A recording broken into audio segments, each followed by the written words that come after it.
We have had a very difficult report. We had an inspection by CSSIW. The inspection was done in July of this year, only a matter of weeks after the new cabinet and the new leader came into Powys.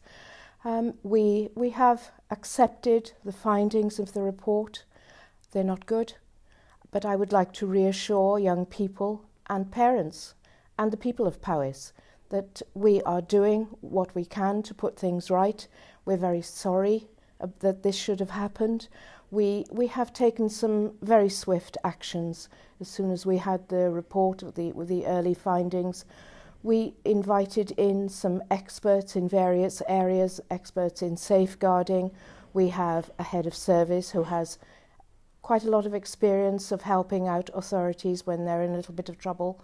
We've also appointed a new director of social services who will be here in an interim capacity. He's a former chief inspector, a former lead inspector with Care Standards Wales, and also a former director of social services.